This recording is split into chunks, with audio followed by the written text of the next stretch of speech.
and get it so it's not blasting and distorting. But it just reminded me of that Death Star C-3PO thing. I just want a trash compactor.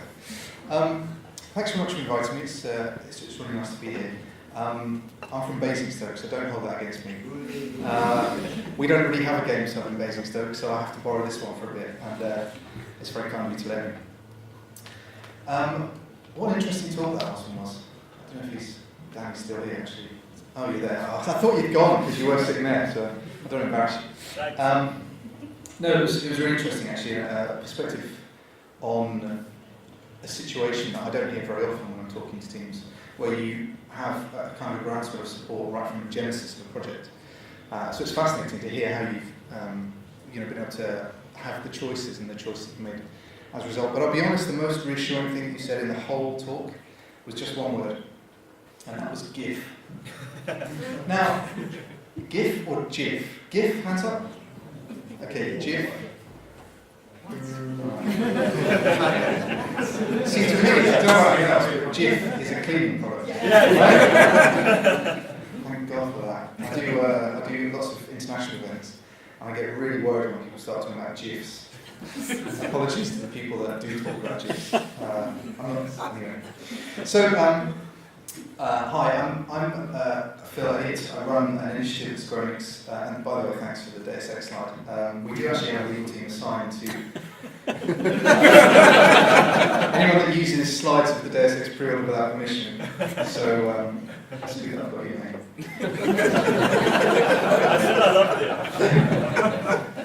No, I wasn't a big fan either. Anyway, so I run an initiative called Collective, and it's basically evolved into a kind of a services provider for indie teams. It started out as a way to try and help teams build community around ideas. We then went on to supporting Kickstarter campaigns, and we've also been doing a few production investments and also some publishing as well. I'm not going to go on about that though. If you want to ask me more or find out, then by all means ask me later. What I want to talk about is pitching to publishers, because I've probably seen maybe or taken meetings for about 500 pitches in the past year and a half from mostly first time or second time teams. And it occurred to me that for a lot of people, because we've had this amazing explosion of creativity and splintering and destabilization, if that's even a word, there's a lot of people going out that have experience of making games, but maybe haven't got experience of pitching or trying to talk to publishers or partners or investors or whoever it might be. So from sitting on the other side of the table, I thought it would be good to try and collect a bunch of little bits of advice that I think might be helpful. They might not be helpful to you if you've done it loads of times before. I'm sorry, this is going to be a really boring 20 minutes. But hopefully there might be something in here that's useful. So the first question, or the first point really, is there's kind of 5 slides I want to go through. And the first is getting a meeting. Now, actually that should be pretty easy for people in this room because you're in a great hub. There's a lot of developers here, there are some teams that have really made it big. And you should be able to find someone to talk to. But for a lot of teams, the first question is, do you actually need a publisher? There's a lot of opportunity today. Tools are freely available. Digital distribution platforms are relatively freely available. There's actually nothing stopping anyone. I mean, even I made a game, it was terrible. It was a cat that had no animation. It just kind of jumped on some bricks and back in. My kids looked brilliant. Bless them. Bless them. That's basically why I had kids. But the point is, literally anyone can make a game. I'm living proof of that. And anyone can release a game. So in theory, you don't need a publisher. I'm definitely not here to tell you you do. Trust me, because there are plenty of people that actually have lots of success without one. Maybe something with me. So do you need one? Most of the time it's about figuring out what you're good at and what you're not good at. So that's kind of the first point. You've got to try and be as objective as possible. And then it's about who do you know. So if you figure that you do want to meet people, you realise that you need funding, maybe Kickstarter's not the route for you, and you want to try and figure out what your options are, make sure you network, talk to people here tonight, find out people that have pitched to publishers or have had those meetings. So clearly, as we know Danny has, you just told us. So, pick his brains, find out how they prepared, how the meetings went, what those discussions were like, and maybe he can make some introductions. You may find people whose games are very different to yours, but they may have had meetings where they thought, if only our game is like the game you're thinking about doing, that would be the perfect partner. And then who else can help? I mean, we've got Sam from Yuki here. Trade associations are great. Local development hubs. People who work or have been round the industry, and they can all kind of help you to figure out who to talk to. Obviously, when you're thinking about meetings, you can do more informal pitches. Things like pitch and match, Game Connection are always great if you get the opportunity to do those. So there are lots of ways to try and get in there. But when you do, clarity is really, really important.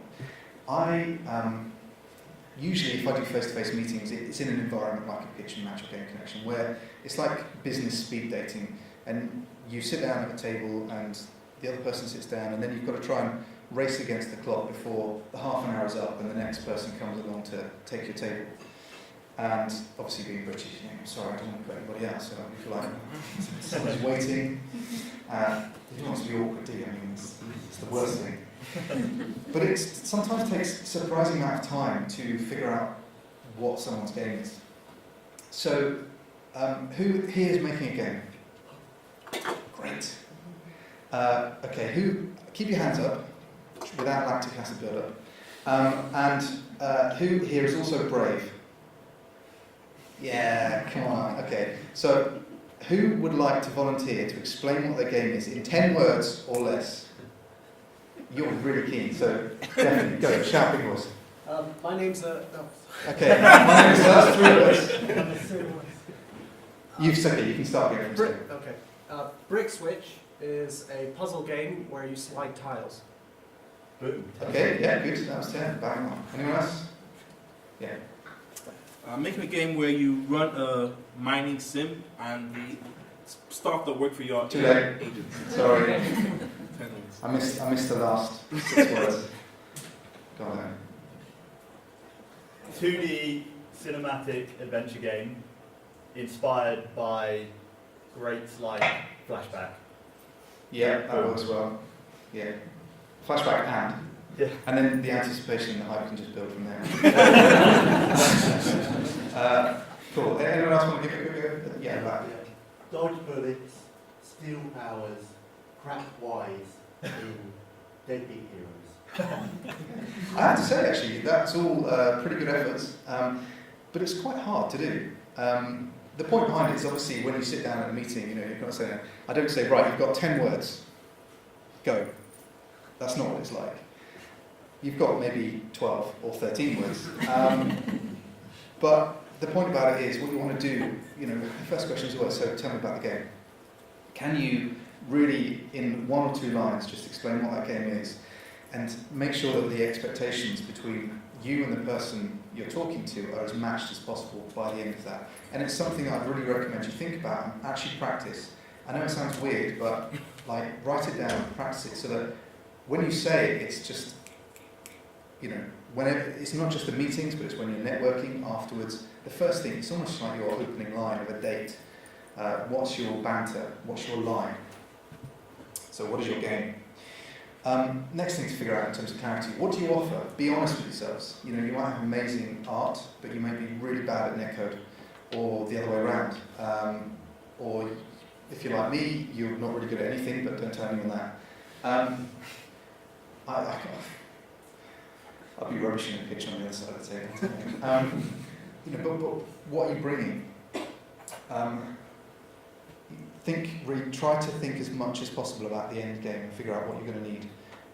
Whether it's things like localization, analytics, hosting, marketing, all those kind of things. If you know that that's not your strength, you might not have to go to a partner for all that stuff. You might be able to take some of it and learn it, but try to be realistic. And so what you offer and what you need are basically, that's the 2 sides of the dance. Transparency is a good one. I know publishers have a great reputation, and so yeah, there's no irony in me saying be transparent. But actually, there's a couple of things here. First of all, who are you? What motivates you? Why are you making this game? And particularly, what does it mean to you? You know, we want to know who it is that we're talking to. We want to see that passion. I've taken some meetings where people are very serious, and it's good because you know, people should take it seriously. But at the same time, don't let it be at the risk of losing that passion and that excitement for your game. You know, I mean, if I sit down, I want to love your game as well. Absolutely. The last thing I want to do is to sit there and then half an hour later think, oh, it was great, but that game seems really boring. You know, in my head I'm probably trying to figure out Clash Royale tactics or something. Yeah, why are you making this game? You know, be ready to. That's often a question that's asked as well. You know, the answer could be because you've seen a gap in the market. That's cool. It's a bit business strategy like, but okay, it's a perfectly valid answer. It might be because it's the game that you always wanted to play. Brilliant. It might be a game that reminds you of the games you used to love when you were a kid. Whatever it might be, that's cool. Hopefully it's not, I wasn't very good at anything else and this was the last thing that occurred to me. I've never had that, thankfully. I'm not sure what I'd do in that situation. And I would say be open. I don't mean tell me everything. I mean understand that I've had lots of meetings and I kind of know roughly what to expect. It's fantastic when you get to sit down with a team who show you something incredible. You know, if they're at a certain level for us at a collective, you know, we're really working with, as I say, first or second time teams, much smaller projects in their own IP. And so if I sit down with something that's you know, genuinely looks amazing, probably the first thing I'm thinking is, okay, who can I introduce you to that's going to be the right partner for you, because it may not be us. But if people start to inflate their abilities or the kind of the sort of sense of value of their game, you can kind of see that quite quickly. And also the other thing I say is that as publishers, you know, we tend to go around to lots of events and we tend to see each other at most of the events and we tend to go and have a drink with each other. And it's not that we're, you know, we don't respect confidentiality, but sometimes, you know, it's a small industry is all I'm going to say. So if you've gone and said, oh yeah, well we're talking to publisher A and publisher B and so on, and you know they're really excited, really interesting. You know, there's a little chance I might say, so you know, you had any good meetings here? When I see that publisher, and you know, say no, nothing really. Then either they're really good at bluffing, but usually you figure it out. I would say be careful though. You don't have to spill the beans. I did have one meeting where, you know, I'll always ask the question. So are you talking to any other publishers? Have you got any, you know, any irons in the fire? And he said it the way around. And the next 10 minutes was basically a list of exactly all the offers and, no, well, the 2 offers, but all of the terms, literally everything, which was lovely to hear. But you know, I shouldn't know that stuff. That's between you and the other people you're talking to. Assets is already always a good one. I actually get asked this a lot. When you are going to do the meeting, first of all, I'd actually ask, you know, challenge you. When are you ready to pitch? Because a lot of people are worried about at what point they should actually start to talk to potential partners, publishers, investors, whoever.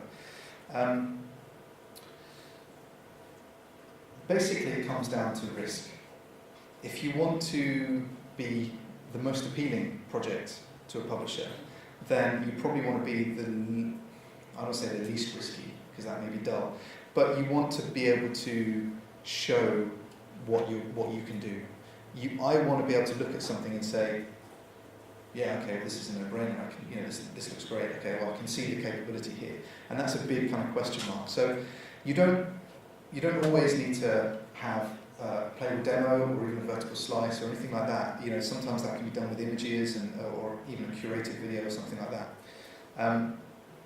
But I've also seen pitches which have basically nothing apart from maybe a tech demo. And I mean, one in particular springs to mind. Lovely chap, but I had no idea what the game was from him trying to tell me. I had no idea from trying to watch and then play the tech demo. There were no textures, that's fine, I can cope with that, but then there was nothing accompanying it to tell me, was there a story? I was trying to kind of get to the spirit of this idea, but in the end it just seemed to be a tech demo. So my advice was, I think you've got to spend some time figuring out maybe the art direction, maybe the narrative arc, whatever it's going to be, but what your game is not really coming across. And that obviously comes into what you should show. It's really, something visual is always really, really important. We respond to, those screenshots that Danny showed. I'd probably rather stand and look at those images for like 20 minutes, half an hour, than go to a gallery and study the Mona Lisa. So if you've got something that is powerful and moving, that's brilliant. That is going to motivate. We want to be hyped. But again, you don't need to have something like a playable demo. You don't have to have that stuff. And I'll be honest, and this has happened several times.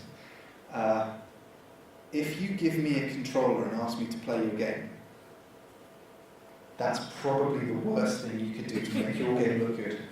I will massacre it. I will find all the bugs, and my ineptitude. I think I don't know what it is. I play a lot of games, but I think when the creator of this thing is standing there, and there's a pressure. From my side, maybe not so good, but definitely never give me a controller. Okay, if you want to do a demo, I'd always recommend if there's one of you, maybe just have a trailer, a video, and talk over gameplay. If there's two of you, maybe one person does it who's very good at avoiding the bugs, making the game look great, and then the other person talks over it.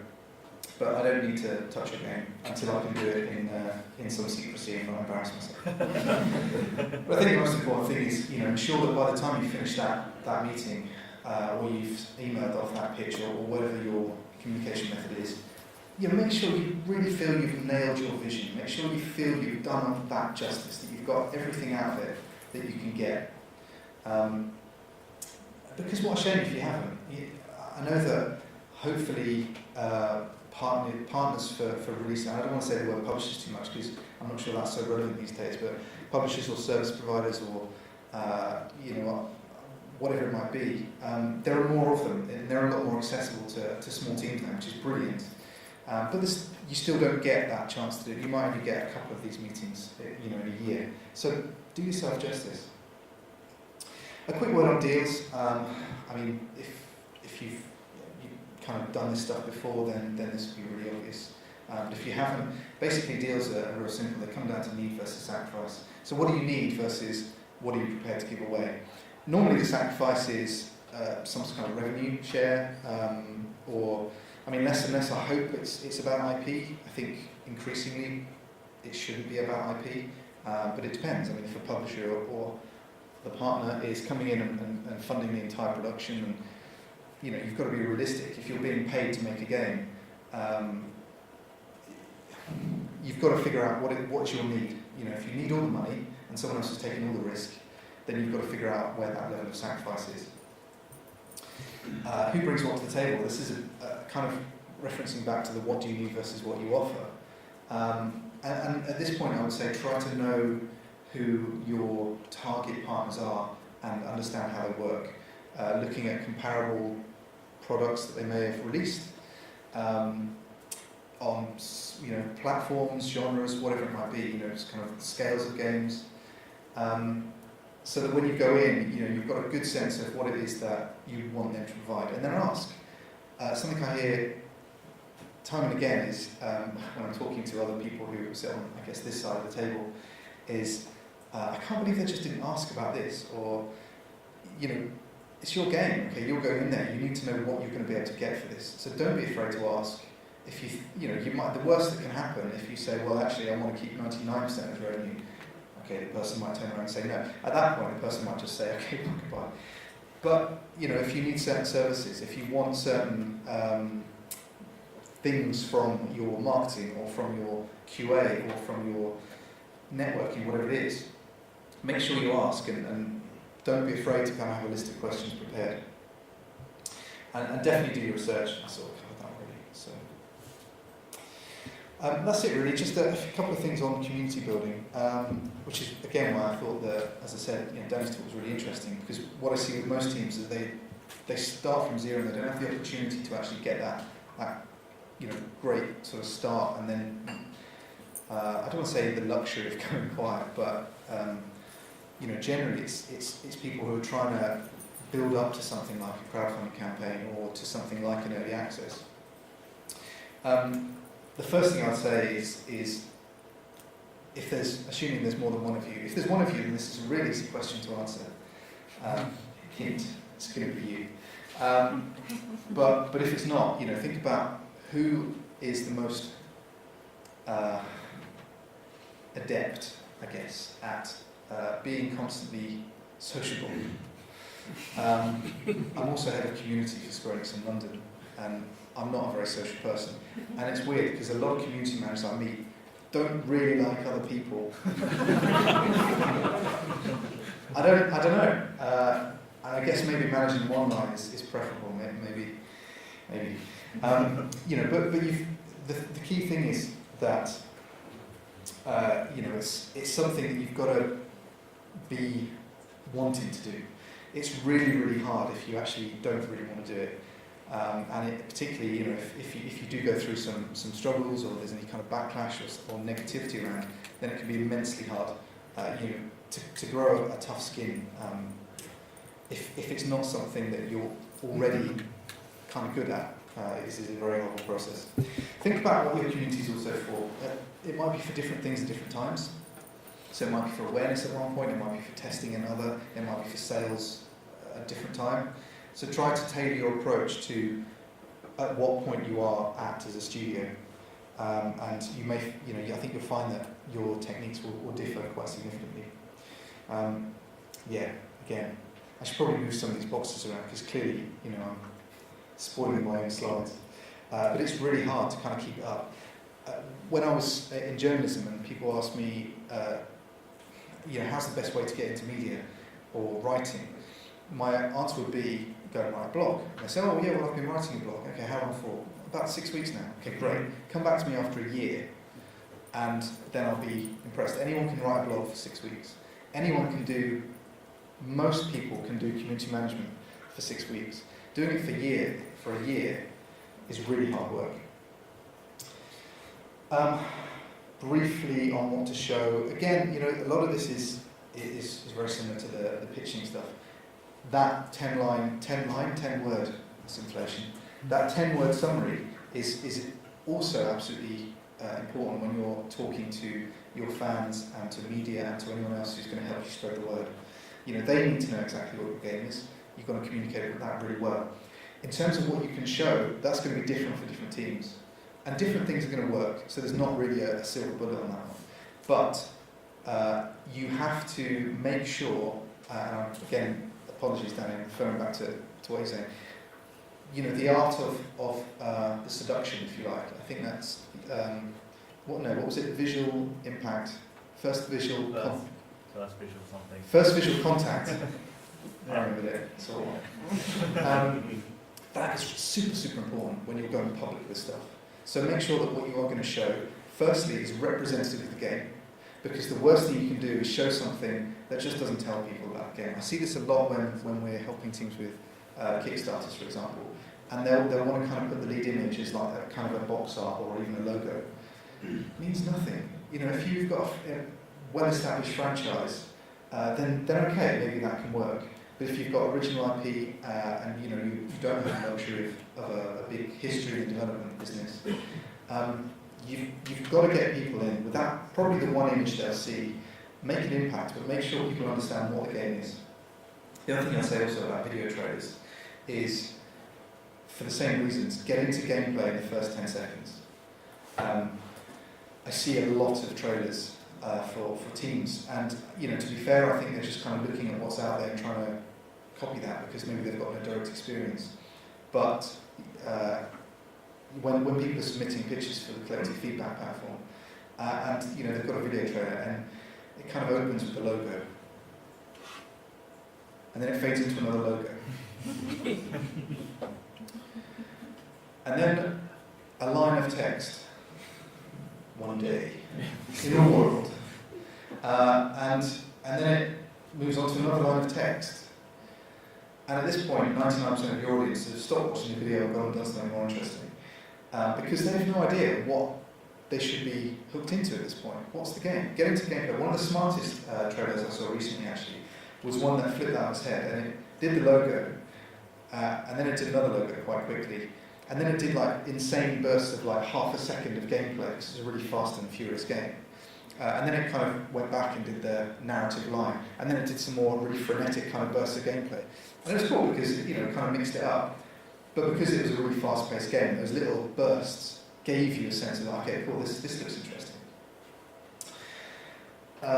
Own the user, I don't mean that in a legal sense, obviously, but the more that you can get people onto your channels, signing up for the mailing list is brilliant. Once they're there, they're not going to go anywhere.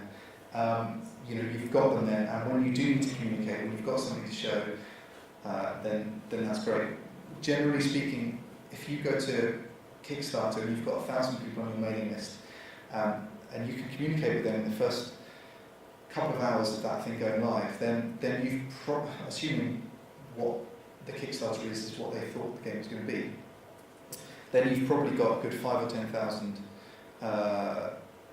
$5,000 or $10,000, so maybe £5,000 to £8,000 or whatever, and that can be actually, because it's such a psychological process, that the trajectory of a crowdfunding campaign, particularly in the first couple of days, is absolutely vital.